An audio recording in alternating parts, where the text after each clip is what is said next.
Olá, eu sou a Ângela Passadori, consultora e facilitadora de treinamento na área de segurança psicológica de times e também estou na TV Relacionamento.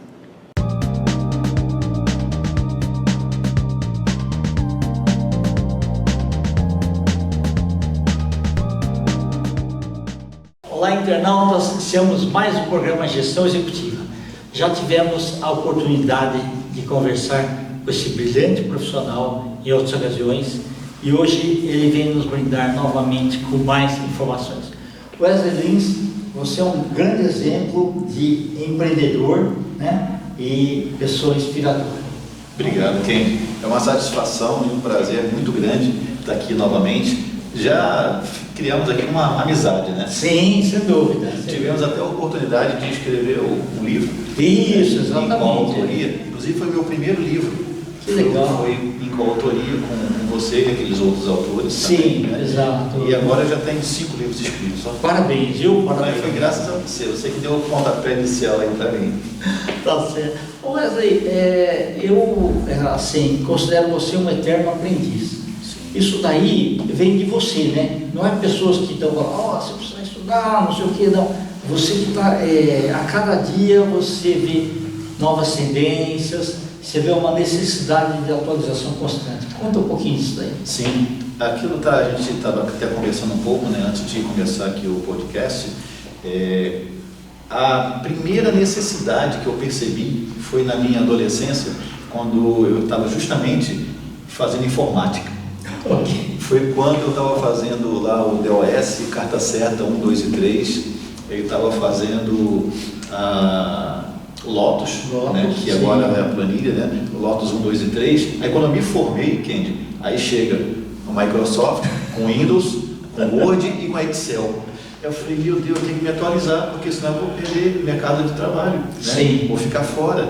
E aí todo emprego que eu ia procurar pedia um pacote Office. Aí eu falei, eu acabei de fazer uma formação, vou ter que formar de novo. Sim. Eu acho que aquela dor que eu senti ali naquele momento foi que me impulsionou a sempre, não é nem correr atrás, é correr na frente. Quais são as tendências e já me antecipar a essas tendências. É igual, por exemplo, no mundo executivo, muita gente falava mundo VUCA, mundo VUCA, né? E depois a tendência é o mundo BANI, e quase ninguém estava falando em BANI, e eu já estava estudando, e eu já estava treinando sobre o mundo BANI. Depois, toda a empresa falando que não era mais para ser forte, que tinha que ser resiliente, né? Aí a palavra resiliência no mundo corporativo ficou muito em voga. E há alguns anos atrás, alguns anos atrás, começou a falar sobre antifragilidade. E eu já tinha estudado sobre antifragilidade, depois apareceu no Brasil um livro dessa grossura, né, já traduzido para o português, que o título do livro é Antifrágil, e eu já estava com esse conhecimento da antifragilidade. Então as empresas hoje, elas não podem mais ser somente resilientes, elas têm que ser empresas antifrágeis. É um novo conceito que, o que é só para o telespectador, né, o internauta saber diferenciar uma coisa da outra, a resiliência é aquela questão do bambu. Exato. O bambu ele enverga, vai lá no chão, mas aí passou a tempestade, ele volta. O que significa isso na prática? Você teve a capacidade de se flexibilizar com o que aconteceu, só que depois você voltou para o seu estado natural. Isso. O antifrágil, não. O antifrágil, você passa por uma situação e você já fica mais preparado, você se desenvolve. Você não mais somente volta a ser o que era antes. Você evoluiu, você aprendeu, você criou uma disrupção e aí você já está preparado para um próximo evento. E aí você já encara um próximo evento não como uma coisa ruim, mas como uma coisa boa, que vai te deixar cada vez mais preparado para o que vem depois. Então você fica com mais qualidade, você se desenvolve, você perde o medo, é quando você se torna antifrágil. Certo. É interessante. E na engenharia, o termo que conhecia antes daí, era assim, quando você aquece o ferro, né, o ferro é muito rígido, mas quando você aquece ele com uma temperatura grande, você consegue moldá-lo. Né? Então, essa resiliência para o ser humano pensar o seguinte: a gente, sob determinado esforço, pode ser esforço mental ou esforço físico, a gente pode ser resiliente. Né? Então, E o antifrágil, esse conceito ficou muito bom. Eu lembro que quando aconteceu em Brumadinho, né, aquela tragédia natal, da barragem, né? Da barragem, Então, se o pessoal tivesse lido, a direção lá tivesse lido o livro, né, poderia não ter acontecido. A tragédia poderia acontecer, mas ela seria mais grande. Em menor proporção. Né? Então, por exemplo, você tinha lá a barragem, fala assim, escuta, e se acontecer? Não, nunca vai acontecer. Mas tudo bem, mas e se um dia acontecer? Bom, se um dia acontecer, ele vai estourar nesse pedaço aqui e vai atingir a parte de baixo. Ah, tá. Então, se for o desastre ambiental ia ter, mas aí embaixo não ia ter alojamento lá do pessoal, não ia ter refeitório, teria que ter um nível mais alto para não ser atingido. A parte de baixo podia ter criação de porcos, criação de galinha e tal, mas o impacto seria melhor, porque é bem melhor, que não seriam seres humanos. Porque quando tem ser humano que é o problema. Então, se tivesse colocado ou acima ou no mesmo nível, para que aquilo não acontecesse, seria melhor. Então, eu recomendo até para todas as empresas lerem esse livro Antifrágil, porque assim, ele dá um up para a gente. Verdade. Né? Quando você for dar o próximo passo, quais as condições que você tem que fazer para seguir? Você já se antecipa o que pode acontecer. Exato. Você já está esperando, mesmo que não Sim. aconteça. Mas se acontecer, você já estava preparado, tanto internamente quanto externamente. Exato. Então, não só para as empresas, mas inclusive para as próprias pessoas, né? Esse livro é uma excelente leitura. Sim, é verdade. Ele tinha saído primeiro um pequeno livro menor antes, né? Que depois foi incorporado naquele lá também. Né? Mas ele é um campeão de vendas, mas assim, eu sei que todo mundo que acaba lendo o livro busca algumas lições lá. Sim. Né? Eu acho que todos os grandes executivos aí deveriam ler esse livro aí. Com certeza, com certeza. Que legal.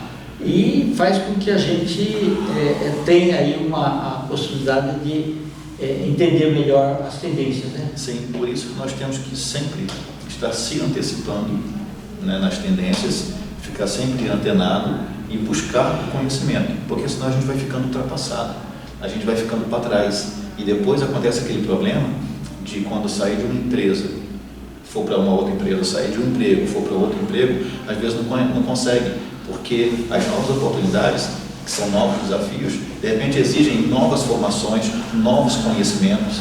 Então não existe aquela questão que a pessoa está ultrapassada em termos somente de idade para aquela vaga, para aquela oportunidade, mas principalmente ultrapassada em termos de conhecimento. Exatamente. Eu conheço muitos jovens que por preguiça não se atualizam e não conseguem empregos melhores. Como eu conheço executivos, né, que já se aposentaram em grandes empresas, só que eles continuam se atualizando e hoje eles trabalham como conselheiros, Exatamente. trabalham com consultoria e continuam no mercado. Isso, e parece assim, com a maturidade, que a mente se abre, né? Então ele vê novos horizontes quando os jovens não conseguem ainda ver. Verdade. Isso é um treino. Eu digo que a nossa mente é igual um paraquedas. Uma vez que ela já abriu, ela não consegue mais retornar ao seu estado original. Isso. Então, uma mente aberta vai continuar sempre aberta, como se fosse um paraquedas sempre voando. Legal, excelente. E aí, além dos livros depois, o que você tem feito? Fez muitas lives também, né? Na época da pandemia foram muitas lives para continuar passando conhecimento, para continuar trabalhando. Isso deu muita visibilidade também. E depois da pandemia foi quando eu foquei mais na parte de consultoria. Apesar de toda a bagagem que o mundo corporativo me deu, eu passei por algumas áreas, mas principalmente supply chain. Mas o que eu gostava mesmo de fazer era dar treinamento. Era treinar, desenvolver, capacitar as pessoas. E aí, quando eu saí do mundo corporativo, eu fiz todas aquelas formações, né, de capacitação, análise de perfil comportamental, aí coaching, master coaching, programação neurolinguística, neurociências, né, fiz uma extensão, uma pós-graduação lá na Flórida, e isso tudo deu uma boa base para criar uma consultoria de recursos humanos.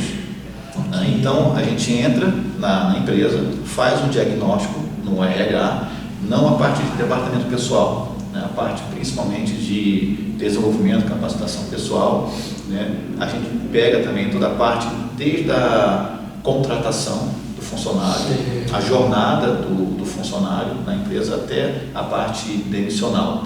Então, fazendo esse diagnóstico, a gente vê se a empresa está contratando de uma forma correta, porque muitas empresas contratam pela parte técnica, só o currículo, e demitem habilidades técnicas só. e depois demitem por falta de habilidades comportamentais. Então, a gente entra introduzindo um assessment, onde já faz ali um diagnóstico do perfil comportamental daquele candidato, para ver se esse perfil comportamental tem match com o perfil da vaga. Então a gente ajuda o RH, ajuda as empresas a fazer esse tipo de análise para começar a ter uma melhor contratação através de um assessment quanto esse. E na própria empresa tem muitas pessoas em cadeiras erradas. É verdade. Que aí elas não produzem e o que acontece? A empresa manda embora. Não está produzindo, não está dando o resultado que a empresa está esperando. E o próprio colaborador, por não estar na posição que faz parte do perfil comportamental dele, e termina desanimando mesmo, e não está gostando daquilo ali, e acha que não nasceu para aquilo, mas precisa do emprego, aí não pede para sair, mas chega uma hora que ou ele pede ou a empresa manda embora. Mas não precisa ser assim. Apesar da empresa, às vezes, ter contratado não da melhor forma possível, pode-se fazer um job rotation. Aí a nossa consultoria faz isso. A gente faz um assessment, faz um DNA organizacional, qual é o perfil de cada pessoa, de cada colaborador, qual o perfil da vaga, e aí a gente vê se a pessoa que está nessa vaga tem um perfil realmente da vaga. Se deu match, continua lá. Normalmente é uma pessoa que está feliz, que está trazendo resultado para a empresa não se preocupa em demitir e muito menos essa pessoa vai pedir demissão. Agora, aquelas pessoas que a gente identifica que não tem o perfil da vaga, a gente já sugere para a própria empresa, essa pessoa aqui tem um perfil não dessa vaga. Essa pessoa é muito comunicativa, por exemplo, ela não consegue ficar muito tempo parada, sentada aqui. Então, o perfil dessa pessoa aqui é mais da área comercial, só que ela está numa área contábil, por exemplo, fechada no escritório, atrás de uma planilha, não consegue se concentrar, não consegue fazer direito, não está feliz e não vai dar resultado. Então, não precisa mandar embora, faz um job rotation. Então, vamos pegar essa pessoa aqui, vamos dar uma oportunidade na área comercial, por exemplo. E aí, fazendo esse job rotation, essa troca de pessoas entre cadeiras, a energia circula, né? A energia circula, a pessoa fica mais feliz, a empresa não gasta tanto dinheiro com demissões e contratações e consegue manter o quadro, só que com os resultados muito melhores. Então, a consultoria, ela faz toda essa parte, faz treinamentos, capacita as pessoas para assumirem as posições de liderança. Então, nós temos treinamento de liderança, de desenvolvimento de equipe, de sinergia em equipe, e a gente trabalha muito o comportamental, o autoconhecimento, para a pessoa se conhecer, quem ela é, como se comunica, como que lidera, como que toma as decisões, para poder já capacitá-la e prepará-la para poder fazer isso nas equipes. Então a gente trabalha com palestras, trabalha com treinamentos, trabalha também com processo de coaching, trabalha com processo de coaching individual e em grupo, com mentorias também, e eu faço também um trabalho muito com empresas, pequenas e médias empresas, que são empresas familiares, que às vezes está passando por um processo, né, de mudar o perfil da empresa e tem alguns desafios ali que tem que ter de fora, alguém de fora da família, de fora da empresa, né, normalmente nas consultorias, as mentorias, e a gente entra nesse nicho também, ajudando para que elas prosperem, né? Porque muitas empresas terminam falindo porque os sucessores não têm perfil, os sucessores às vezes não querem, e aí é questão de construir qual é o propósito da empresa, qual é a missão da empresa, quais são os valores da empresa, se isso tem a ver realmente com os herdeiros. E não necessariamente porque o herdeiro não se identificou com aquilo que precisa fechar a empresa, que precisa falir. Ele pode contratar pessoas e para colocar, ela fica com um conselho administrativo. Então a gente faz todo esse trabalho para que as empresas elas perpetuem pelas gerações também. Não, isso é muito importante, porque assim, quando está na empresa familiar, a emoção acaba tentando administrar tudo. Precisa do racional. Precisa do racional, com certeza. Tem que ter um equilíbrio. Eu costumo dizer, assim como o nosso cérebro tem um lado direito e o lado esquerdo, que é o lado emocional e o lado racional, que tem que ter um equilíbrio, assim também é como um pássaro com duas asas. Um pássaro com duas asas, ele tem que ter as duas asas do mesmo tamanho, elas têm que trabalhar juntas para quê? Para que ela possa continuar voando. Se ela perder uma asa, se perder metade de uma asa, ou se uma asa não trabalhar igual a outra, na mesma proporção, ou seja, em equilíbrio, esse pássaro não consegue voar. É verdade. Assim como o avião também, né? As asas têm que estar estabilizadas. Todos os motores funcionando, né? Isso, sem dúvida, né? Wesley, você falou uma coisa muito interessante, que assim, essa parte aí que você falou aí do Job Rotation, né? Na década de 90, eu vivenciei muitos aí na American Express. A gente chamava de cross-training. Então, quando a pessoa não estava dando um resultado errado, então ela era colocada 2 ou 3 meses numa outra área que ela escolheria, tá? Trabalha lá dentro, não? Quando tiver, depois ela volta. Quando tiver uma vaga lá, ela se candidatava. Entendeu? Não quer dizer que ela ia ganhar, mas ela voltava a renovar. Parece que a energia mudava muito. Sim, né? Com certeza. E principalmente os supervisores, coordenadores, eles precisam trazer alegria. Não pode ser aquele negócio muito maçante, aquela coisa só dura. Hoje, graças a Deus, está tendo a humanização. Essa humanização no RH vem justamente trazer um sentido para o que as pessoas fazem. Isso. Porque, infelizmente, a grande maioria acha que está ali porque ela precisa trabalhar para ganhar o dinheiro dela, para pagar as contas dela. E não vê sentido, muitas das vezes, no que ela está fazendo ali. Então, quando a empresa começa a colocar o sentido, o propósito, por que aquela pessoa está fazendo aquilo, as pessoas ficam mais felizes.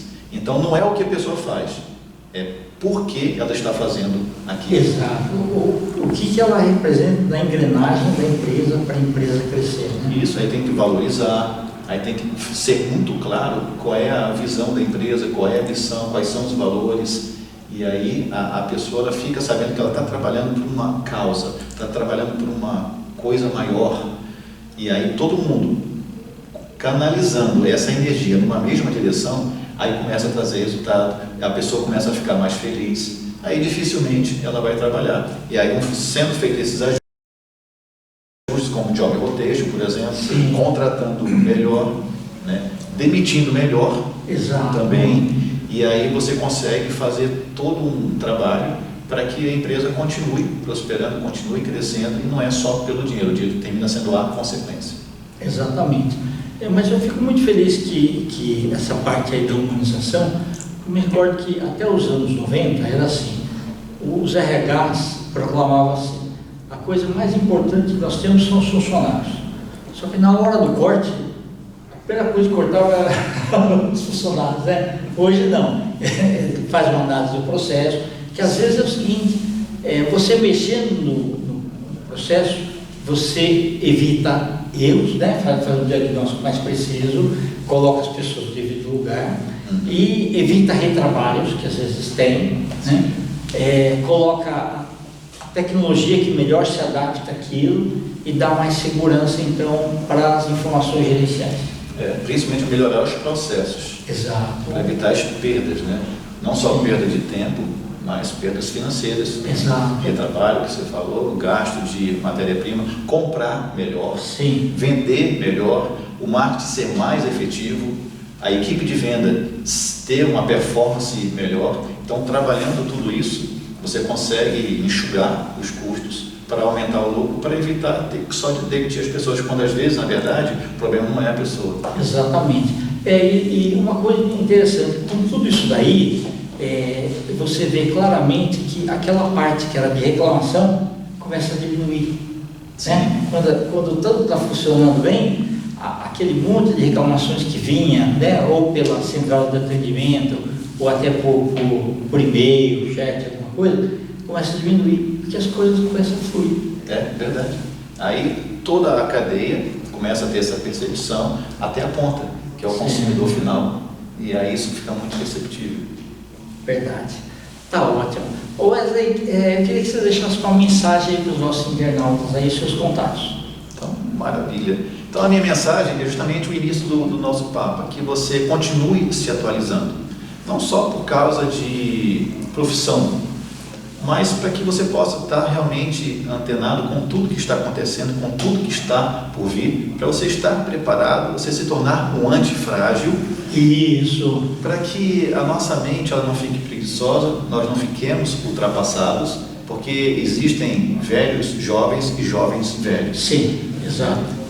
É diferente ser idoso. Boa, não necessariamente um idoso é um velho. Exatamente.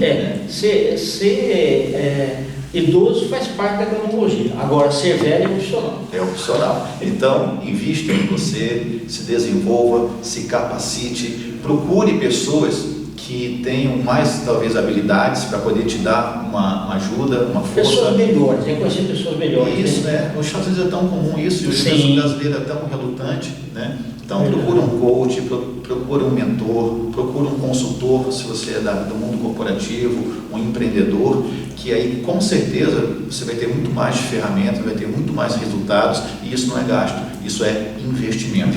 O melhor investimento que nós podemos fazer é em nós mesmos. Exato. E nós somos espelho para muitas pessoas. De repente, os filhos, os amigos, os netos estão se espelhando na gente e vão dar continuidade em tudo aquilo que você começou. Se você quiser me conhecer um pouco mais, eu estou no Instagram com @Wesley Lins Mentor, Wesley com W, sim, no final, né? Isso. Wesley Lins Mentor.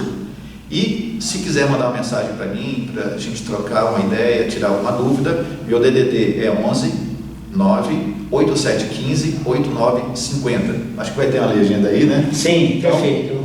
Pode me chamar pelo WhatsApp e a gente conversa, tira uma dúvida. Para mim é sempre um grande prazer saber que eu estou podendo ser uma ajuda na vida de alguém. Não só ajuda, mas uma inspiração. Parabéns, meu amigo. Obrigado, Kenji. Assim, Mais uma vez, viu? Obrigado. Prazerzão. Internautas, com os agradecimentos então a esse fantástico profissional e inspirador Wesley Lins, nós finalizamos mais uma Gestão Executiva. Grande abraço e até a próxima.